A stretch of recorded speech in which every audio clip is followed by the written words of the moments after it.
Sagittarius.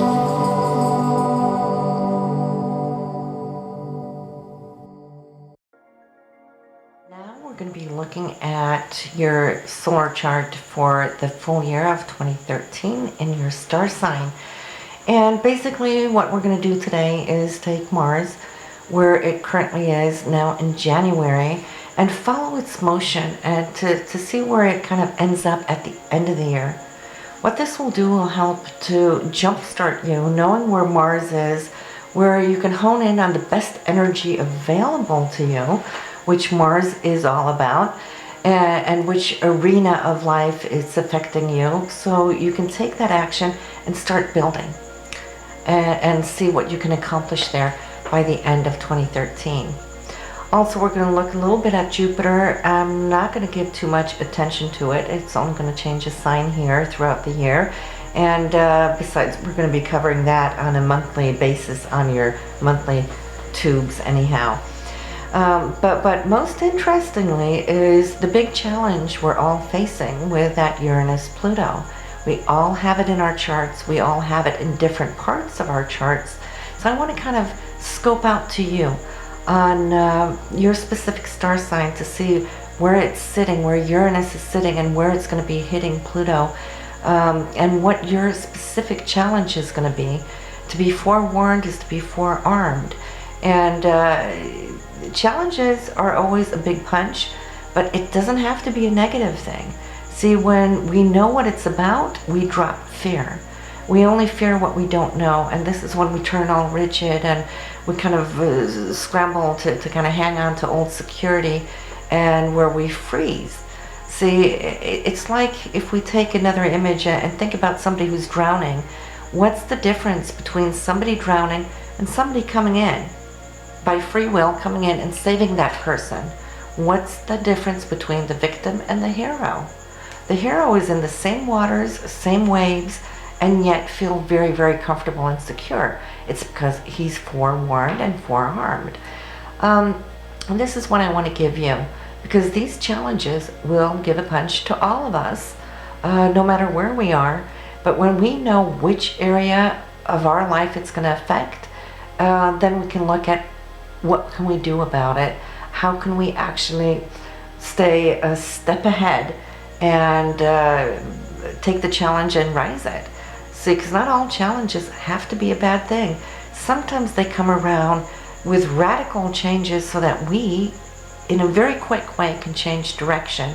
And sometimes it will just prompt us and throw us straight onto our life purpose.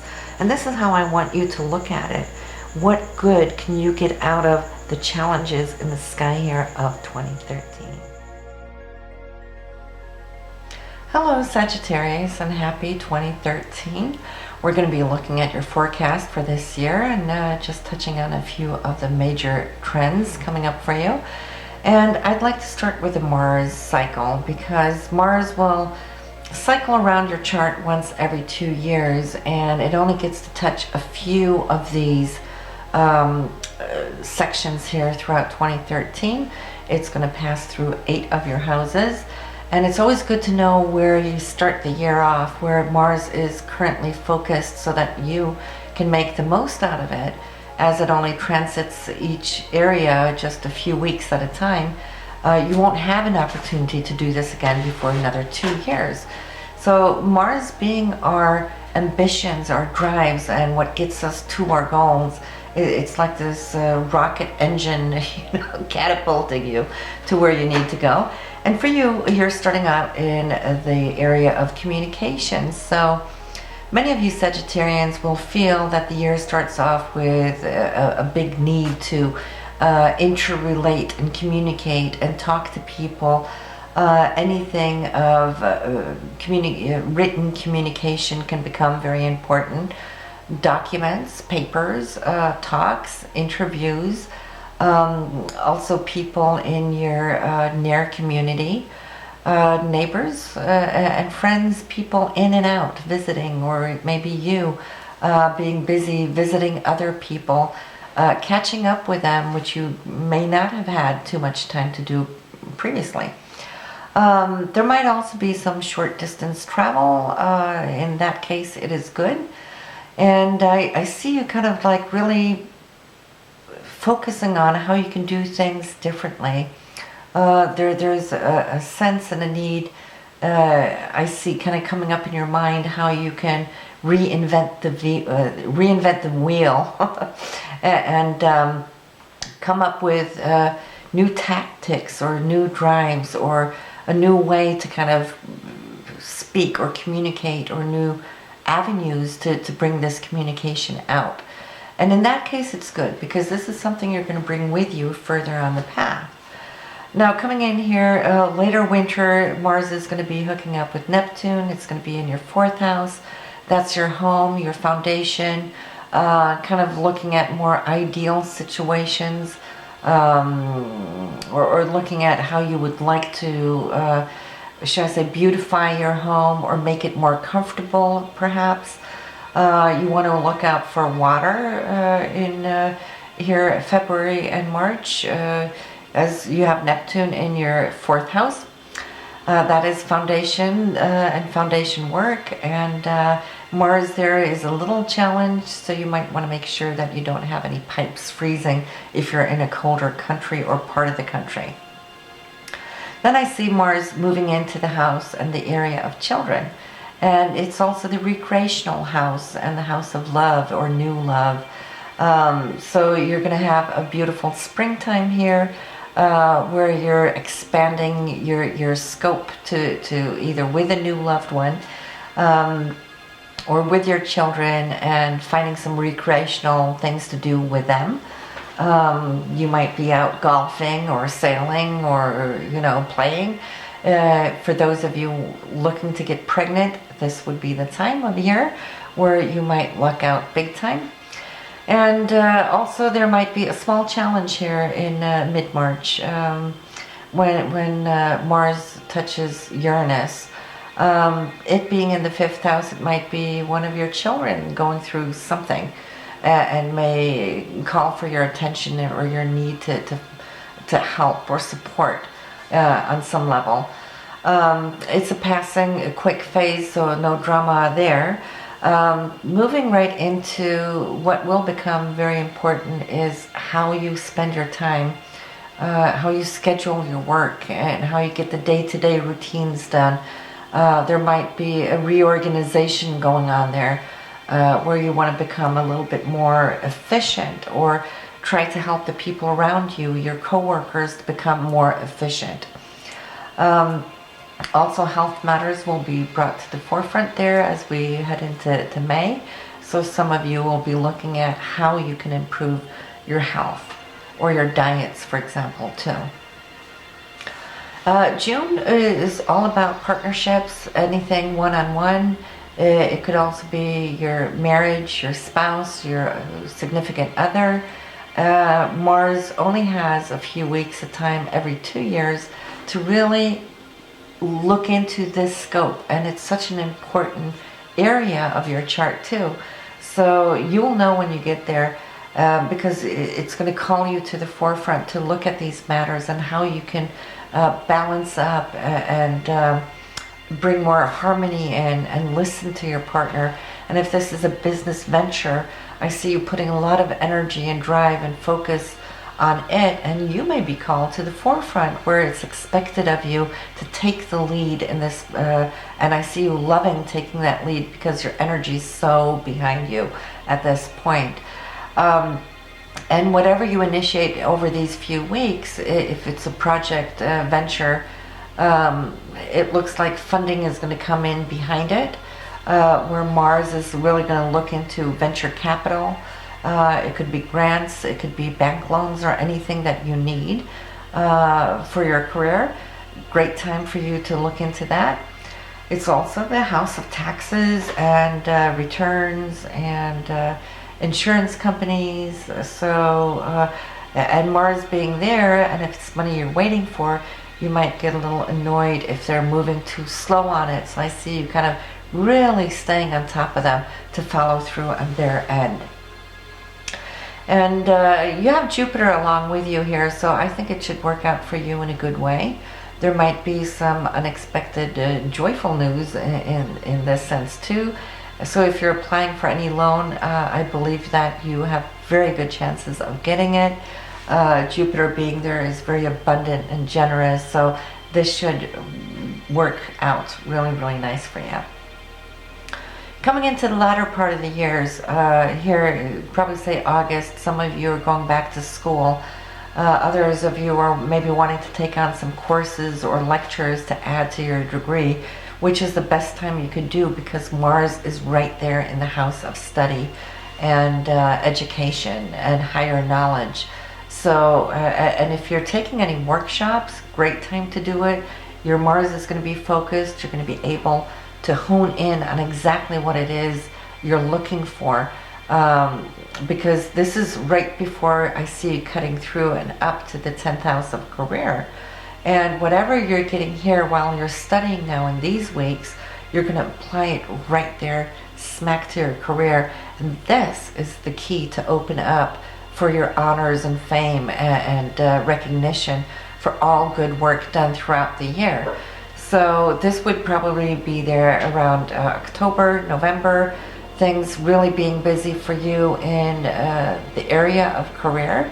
People will be looking to you to take on some guide or lead or initiation in these fields, and you're more than willing and happy to do so. I mean, this is what you've worked for, you know, so yeah, only when you come to the end of the year will you actually take a step back and a breather, which you haven't more or less been able to do much of all year of 2013.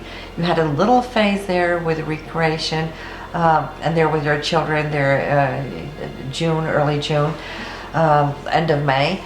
But for the most part for you, it's a hammer down year. So let's look at your challenges though. We spoke about Uranus and Pluto, excuse me, and how, you know, we're all going to be impacted by this in 2013. And let's look at where this is going to impact you.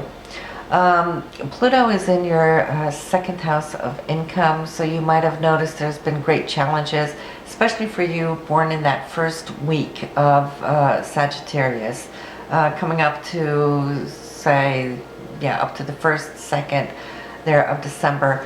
You have gone through a lot of transformation and felt that you've been challenged, where your income might have dried up altogether or taken from you, or there could have been changes within work. You know, a lot of people have been laid off in this period of recession. So you might have been the ones that has been directly smacked by this. On the other hand, though, what Pluto's really looking for you to do here is to trust the universe, you know, because Pluto will shed, you know, any outgrown career fields. You know, you might have done well there years prior, but it may not be where you're meant to work.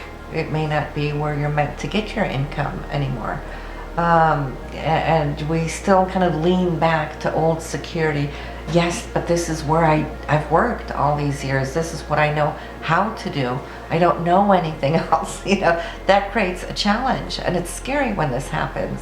But I see Pluto here is trying to rebirth the new you, and this Pluto, you might as well get used to it because it's visiting this section of your chart for the next 13 years to come. So don't resist it. But where is this challenge then coming from? What is it that wants to rebirth? Right now you have Uranus kind of giving you a little insight, a little clue, and you have it in the house, the 5th house of hobbies and what you love to do. Maybe things that you've always just considered as a leisure thing, and it's like, oh, I can't make money there because that's fun. You know, you have to work hard to get money. You know, that's what society has told us, you gotta work hard.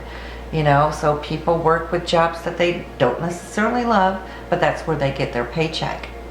See, if you understand truly what the universe is trying to tell you right now, is that it is okay for you Sagittarians, because you're visionaries by birth, by nature. And Uranus is saying, you can make money on your hobbies.